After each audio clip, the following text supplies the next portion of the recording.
Hello, I'm Jeremy Allaire, and welcome to The Money Movement, a show where we explore and chronicle the issues and ideas driving this brave new world of digital currency and blockchains. Why this show right now? We're at an inflection point in the adoption of this technology. The current global macro context is driving radical change in business models, in this accelerated drive to digitalization, new rules of the road for how we transact commerce, and there's just so much to figure out. Now, for the vast majority of business leaders in the world today, the technology and business opportunity presented by digital currency and blockchains have been elusive, perceived as either highly experimental or just outright speculative. The Money Movement aims to connect the dots and bring more people and more leaders along into the world that's happening now, that we're building together. As many know, Bitcoin was launched in the ashes of the Great Recession. And for the past 10 plus years, the ideas behind it have exploded onto the scene. Over these years, an incredible global movement has been building, a movement of tens of thousands of companies, tens of millions of people, and increasingly a movement that reaches the highest levels of global power. It now seems clear that there is a chance to reshape and rebuild the very building blocks of society and the economy and our relationship with money and economic activity. And now, the global pandemic is driving intense acceleration of this change. All of the talk from business leaders around the world is around how to become more digital more quickly. It's about how to become more resilient in the face of shifting global relationships. And without a doubt, it's also about dealing with exploding amounts of risk all around us. Not only health risks, but fundamental risks in the economy, in currencies, and very likely in the banking sector itself. And these systemic financial risks are cascading into how every firm thinks about counterparty risks. Who's good for their money, and which money is any good? Here on The Money Movement, we want to explore these issues with thought leaders, business leaders, economic leaders, startups and entrepreneurs, and smart investors who are fueling this movement and can provide perspective on the ideas that matter. Look, there's been a lot of navel gazing in the crypto and blockchain world, but now's the time for bringing this out into the mainstream. I want to challenge our guests to connect the dots to the real issues and real world implications of this technology. But at the same time, this was a movement filled with visionaries who are imagining a radically different world. And we want to hear from them and help them inspire us all with what's possible. Indeed, what may even be inevitable. So coming up, my first guest is going to be Michael Novogratz. And I'm really excited to welcome a guest who has seen and watched global macro issues for decades, starting at Goldman Sachs, then at Fortress Investment Group, and for the past several years has been leading Galaxy Digital Assets. Very excited to have you here, Mike.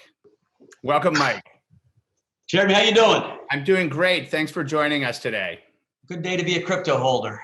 It is an exciting time. Really happy to have you on the show. Thank you so much. Hey, look, I want to start with a bit of discussion about what's happening in this broader global macro environment. You know, what's happening not just in the US, but all around the world. Stepping out of crypto for a moment, what are you seeing? Well, listen, you know, pre-corona, the US was running a 5% fiscal deficit. And that's, if you believe Trump, with the greatest economy of all time. That was insane. So I worked at the White House in 1984 in the Office of Management and Budget when Dave Stockman was there. And that was when we first had to say the twin deficits. And it was a crisis that the US was running a 5% fiscal deficit. Fast forward, we're running a 5% fiscal deficit when we're at full employment. Made no sense. So now we hit the single greatest economic collapse in history, literally. And the response, probably correctly, had to be, we got to throw a lot of ammunition at this fire. And so we are going to run, I don't know, 20, 25% fiscal deficits, unheard of. Right. Even the great financial crisis, we got to like 12. And just as importantly, the Federal Reserve is monetizing all. They are buying everything at a pace that makes the QE1, QE2 era look very, very tame. And so you've got the monetization of debt. At the same time, Japan is running a 25%, fiscal stimulus. Again, unheard of. I mean, it's happening all around the world. I mean, the U.S. is doing a lot, but it's sort of no one can escape this. So we have this kind of monetization happening everywhere. And so, when you just keep printing currencies and you've got M2 growing faster than the rate of the economy, right? That money becomes worth less versus something. Right. And so things are going to get,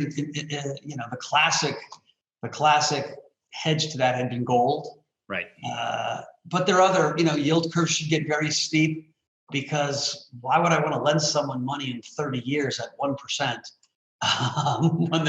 when they're just printing it like crazy? One of the things, like, everyone wants to have a crystal ball here, and I think a lot of us are thinking about maybe the next 2 or 3 years, and we know there's going to be aftershocks from this initial shock. It seems like that's going to be the case. And I guess the higher level question is, how will all of these systemic shocks cascade and ricochet across each other around the world? Well, you have to think that the first impetus is a deflationary, nuclear bomb that goes boom, right? Because we've got 25% unemployment coming. Right now, what's really interesting in the US, it doesn't feel so bad because disposable income is actually higher than it was last year, because the federal, the unemployment insurance is $600 a week higher than it normally is. And so if you're on unemployment insurance, you're making $25 an hour, or most people in jobs at Walmarts and in fast food restaurants make $13 an hour. Right. We're going to double. And so we've got a lot of income still because the government's just giving it away. But that ends in July, and all of a sudden purchasing power goes down. We'll have a deflation. First impulse. When you have so much money being put on the table, though, kind of printing out this money, and it's different than in 2008. So in 2008, you had this rise of the Tea Party that said enough, enough, enough. We're not going to allow this to go on forever. You don't have that same politics there anymore. All of a sudden now we have this. Corona has exposed the rich-poor gap, right? This inequality gap. That's the story right now. It's not a Tea Party story. It's an AOC story. I'd love to buy calls on AOC. The populist wave is coming. That is a spending wave, not a saving wave. Right. And so you're going to have a deflation followed by an inflation. The question is, are markets looking ahead? Will gold? I guess as you look at the different economies around the world, I think here in the U.S., it's we're obviously seeing what's happening here, and you look at these different economies around the world, and maybe talking a little bit about currencies specifically. Different sovereign currencies. Dramatic things happening there, and sort of So currencies are really tricky because they're all relative games, right? And so I bought a bunch of calls on the Chinese currency. I'm sorry, dollar calls or puts on the Chinese currency yesterday, partly because I see China being the scapegoat for the U.S. The Republican Senate, the Republican president's plan is it's China's fault. They started this. They knew about it. And it's going to be China bashing at a level we haven't heard before. And so I think bad for the Chinese currency. People are going to try to move supply chains out of China. Right. Bad for the world, quite frankly, but I think it's going to happen.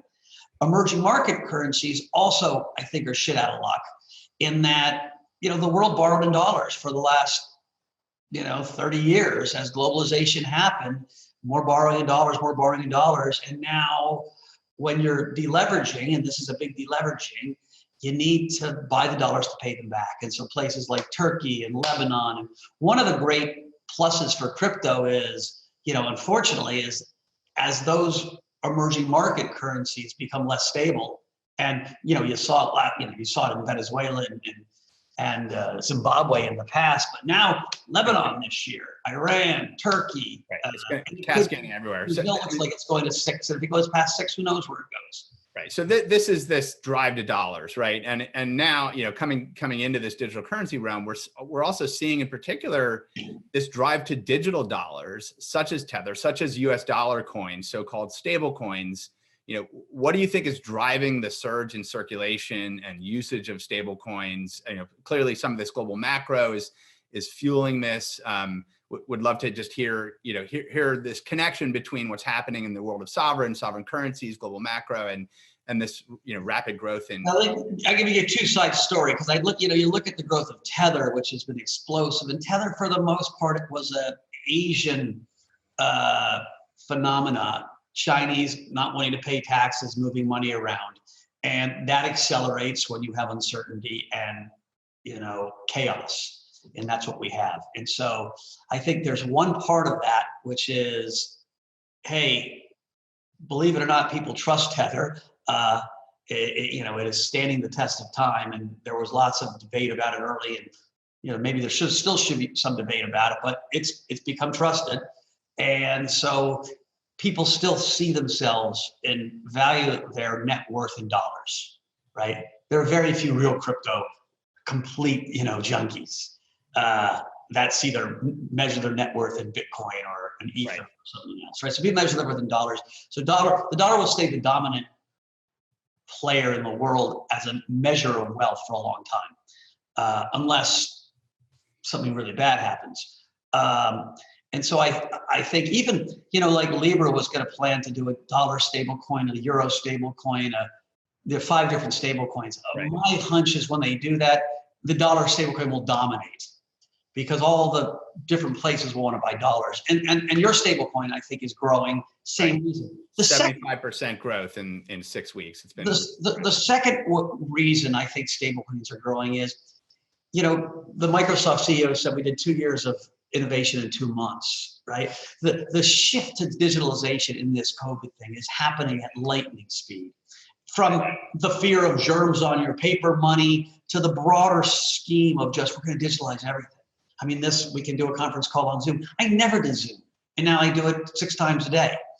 And so that is accelerating, digitalization of dollars. Yeah. And I think you're going to see that wildly accelerate.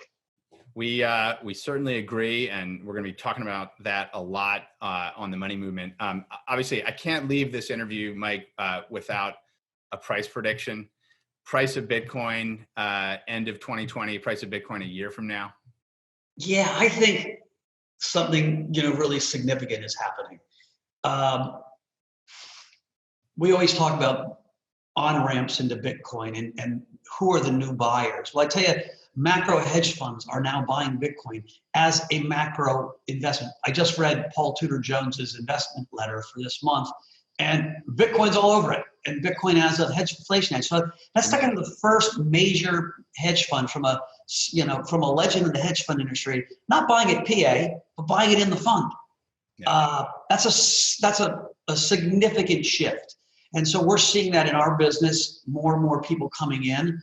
There are more and more rails going on. So I think Bitcoin 20,000 at the end of the year, I think we'll probably pause a little. You're going to have the halvening, and you'll probably have a buy the rumor, sell the fact for a few days, and you take right back off. I think 14,000 first target, 20,000 end of the year.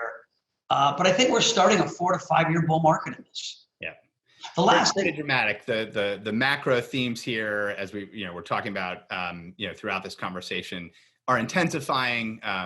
It's sort of made for crypto, made for these kinds of digital assets, made for stable coins.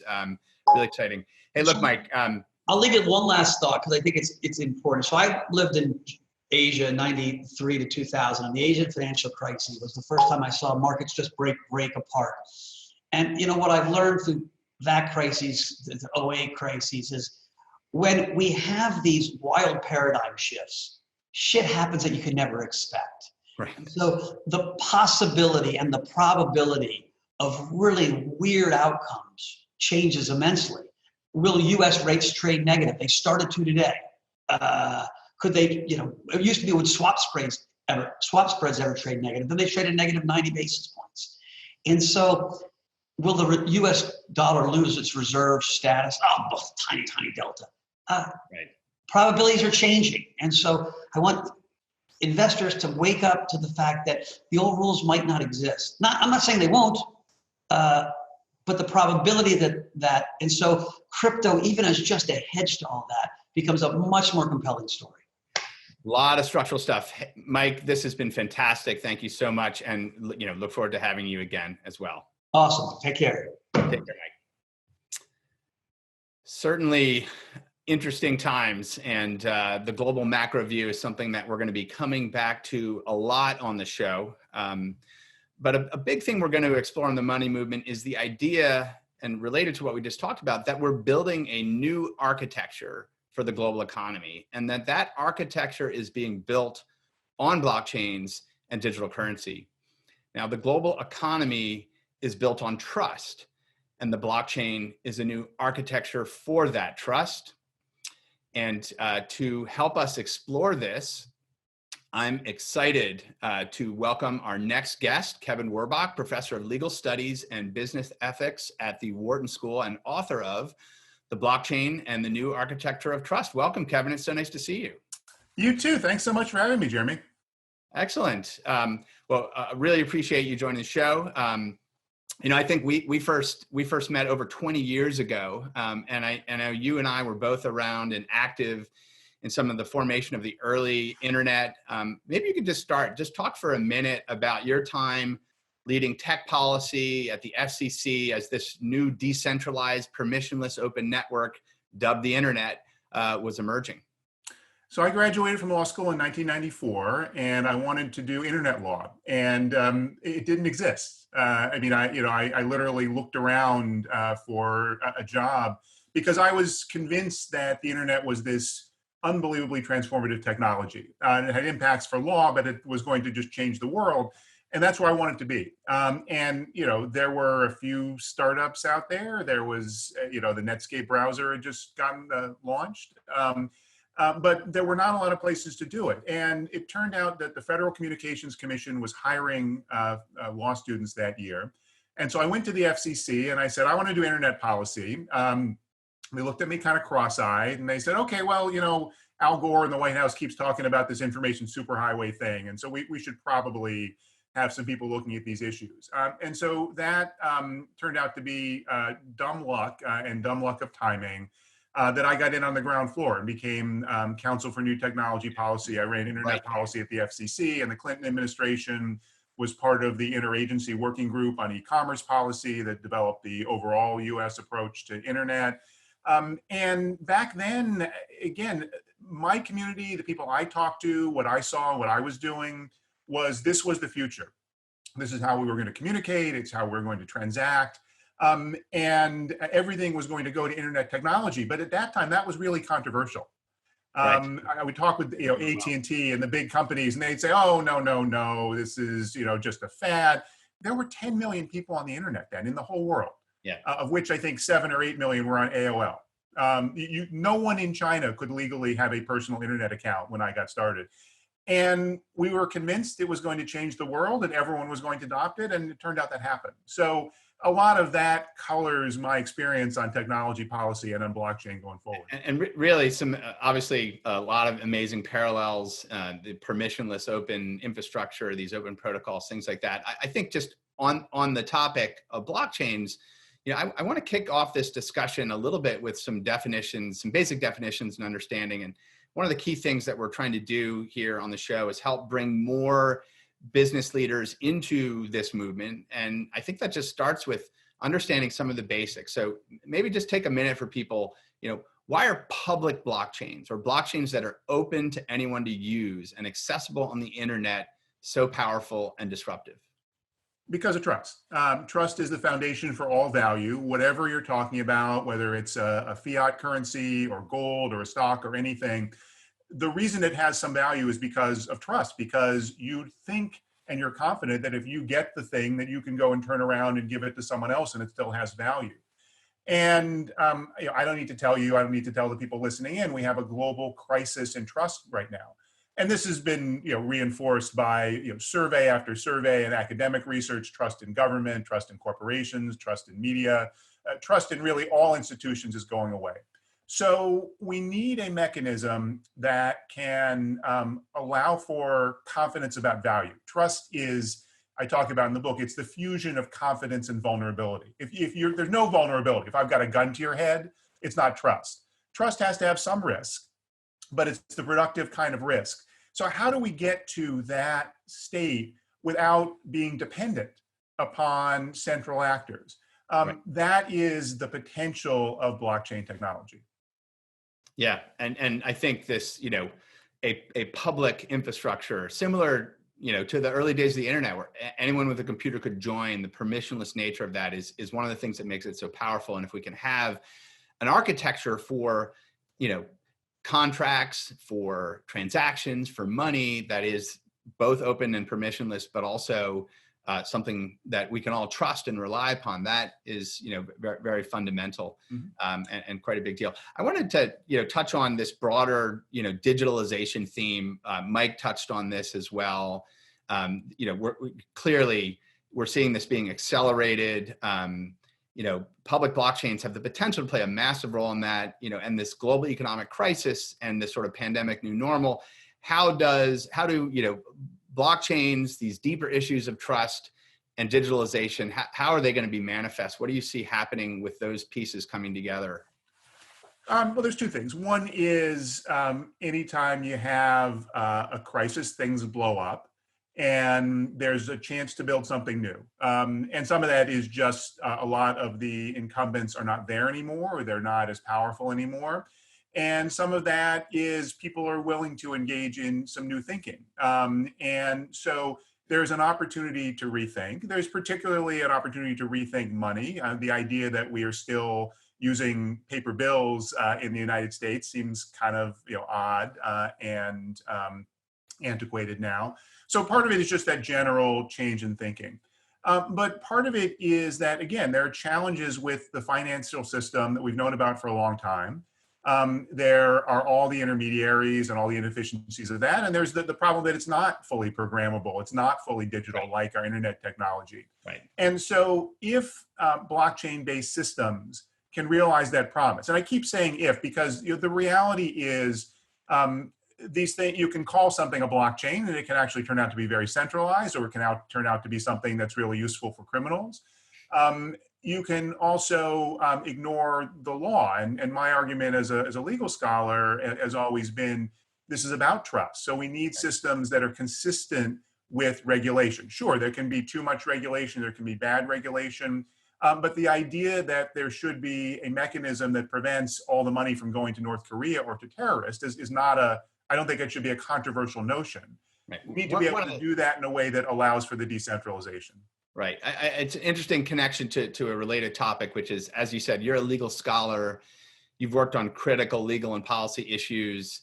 And obviously, one of the things that you talk about in your book, and which is really important, is this concept or potential of quote unquote smart contracts. And in some ways, these layers of interaction that companies can have with each other, or people can have with companies, what are these smart contracts? How might companies apply them to reduce risk, increase trust, and in this new pandemic, new normal, enable safer forms of global commerce? Right. So a smart contract is an agreement on a blockchain that's self-executed and self-enforced. We have centuries and centuries of contract law. Contracts are the foundation of all business activity, all exchange. Economists they define a corporation as literally, quote, a nexus of contracts. So, a contract serves many different purposes. It's not just a legal formality. It enables trust. And this insight goes back to the Scottish philosopher Thomas Hobbes in the 17th century. If I make an agreement with you, a contract, I trust you because I know if you try to cheat me, I can sue you in court. I can use the power of the state to enforce my private agreement. And that's why I'm going to do the deal. That's why I'm going to trust you, because I hope that doesn't happen, but I know it can. Smart contracts are potentially importing that power into the blockchain world and allowing us to not just have assets that are value in and of themselves, right, but to make them truly programmable. Yeah, to bring any of the kind of sophistication and logic that we can think of into this decentralized digital world. We're even seeing, and we're going to talk about in an upcoming episode, decentralized forms of jurisprudence, decentralized arbitration, interesting things that are kind of backstops to the machine enforced contracts as well. I know you've recently taken an interest in stablecoins and digital currencies backed by central bank money.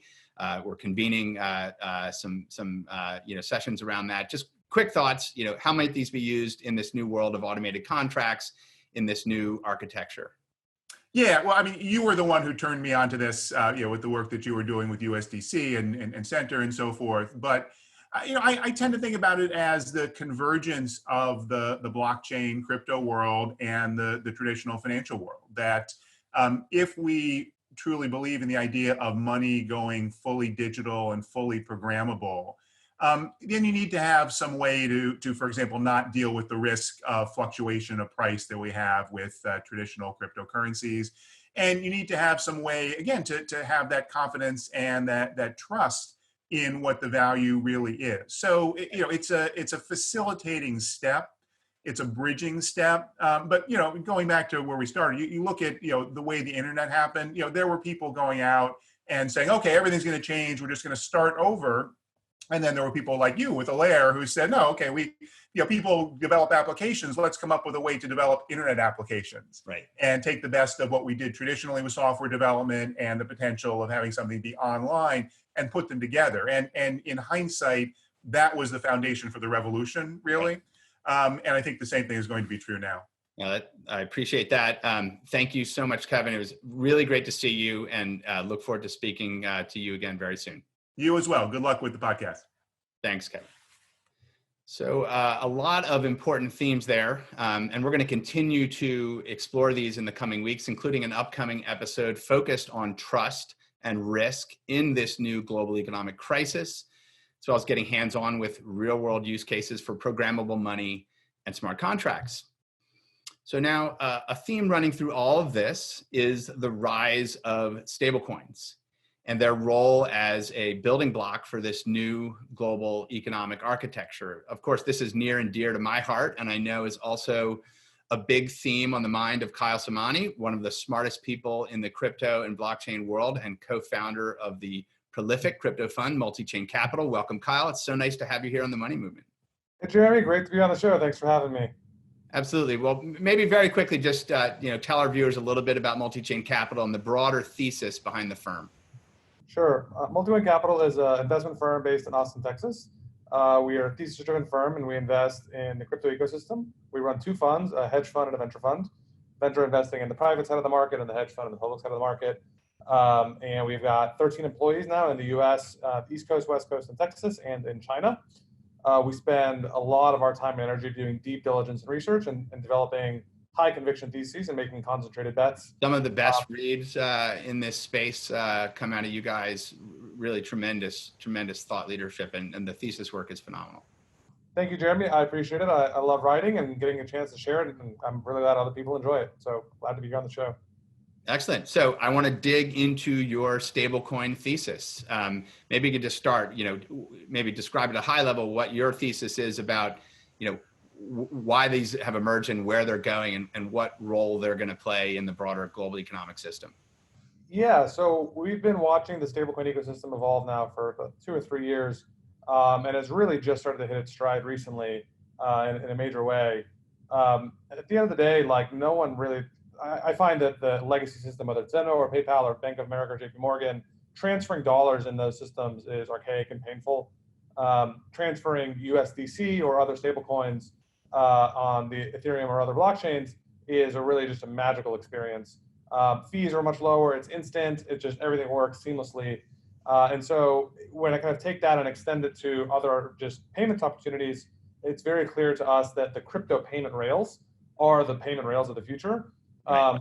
And putting dollars on them in the form of USDC just creates such a better user experience for all kinds of users. Right. I mean, it's amazing. People, I think for people who haven't used these, the ability to, beam, so to speak, $1 at the speed of the internet with irreversibility at virtually no cost to any internet connected device in the world is it's sort of as magical as the first time you maybe used internet email or the web or whatever. It's just one of those experiences that's really dramatic.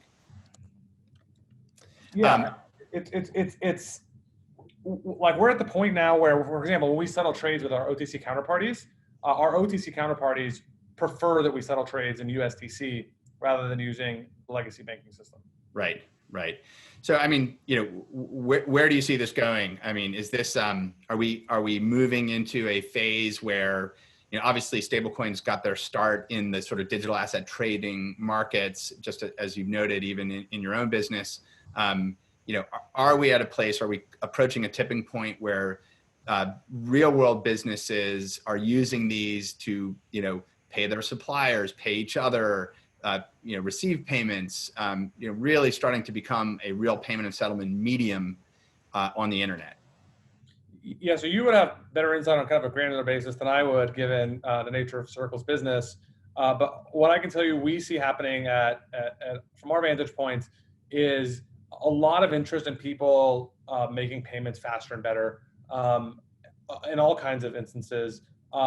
All over the world, commerce, both like B2B as well as B2C.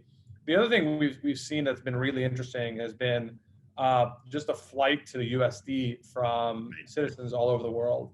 And that is such a powerful opportunity for these people to be able to have digital US dollars in a bearer format. Right. I mean, that is profound in and of itself, the ability to hold a dollar and in something like a USDC where, it's not commercial bank money. It's not fractional, reserve money. It's backed by, short-term U.S. government treasuries. It's sort of a full reserve system makes it a little bit unique. It relates, what you just shared relates to one of the themes I wanted to talk a little bit about, which is sort of this broader global financial inclusion. And that's a lot of different things. It's sort of getting more people into the realm of money, the economy, make it safer for people to exchange value with each other, even in a localized way, helping individuals participating in global labor markets, some of these kinds of themes. And then, related, kind of going, what I say is over the top, which is, you're just going over the top of the internet and you're going around weak governments and weak currencies to access something like a digital dollar. Where do you see stablecoins in all of those dimensions in the next couple of years? Yeah, there's so much opportunity in the space, and I think we're only just starting to scratch the surface. There's now tons of anecdotal stories around people in Venezuela, in Argentina, in Turkey, in all kinds of jurisdictions around the world where they're trying to escape their local fiat currencies and they want digital dollars. That demand is for sure today anecdotally already doing this. Most of those people don't kind of volunteer their names, but like we know lots of anecdotes that it's happening, and it's probably happening at a larger scale than most people realize. Although it is hard to quantify. As we look out ahead, there's some really big catalysts coming that are very clear. Probably the biggest of those is Libra. Facebook is going to be putting digital dollars on a blockchain, and they're going to be rolling it out in WhatsApp, in the Facebook Messenger app, and then Facebook proper. Obviously, those apps collectively reach more than 3 billion people. And so that is going to be a big catalyst. And I think in the wake of that happening, there's going to be tons of opportunities. It's going to clearly just push this kind of whole stablecoin ecosystem forward. It may be good for Libra, but it's also going to be good for the other companies and the other stablecoins in the space, simply because you want competition, because people will want to experiment and try other things. And so that is by far the kind of largest mega catalyst that we can see. Yeah, absolutely. I mean, I think, and there is, sort of these models, which are, more of these kind of closed networks, but still using the same fundamental technology. And then, as we talked about earlier, open permissionless blockchains and the power of that for true peer-to-peer transactions, for, smart contracts that can intermediate different types of business relationships or labor relationships, other things. So clearly there's going to be, multiple significant growth platforms, coming from that as well. But Excellent, Kyle. Well, I mean, we could go on for a long time on this theme, and I'd love to have you back on the show to explore more. And it was just really great to have you on here today. Hey, Jeremy, it's an honor to be on the first episode. Thank you so much for having me. Can't wait to see how the show progresses and evolves. And yeah, looking forward to coming back whenever it makes sense. Awesome, Kyle. Thanks. Have a great day. Bye-bye. Some big themes this week as we explore the issues and ideas driving the money movement. Next week, we're going to be joined by a number of excellent guests where we'll be talking about the big picture of risk, safety, and trust in our financial system. We're going to explore more on the global economic outlook, the risks in our current banking and financial system, and how the Chicago plan from the Great Depression era may fit into this new economic architecture being built on stablecoins and blockchains. We're also going to talk about the fundamental benefits of blockchains for managing risk and security with payments, transactions, contracts, and so forth. So until next week, stay well, stay safe, and stay informed. Thank you.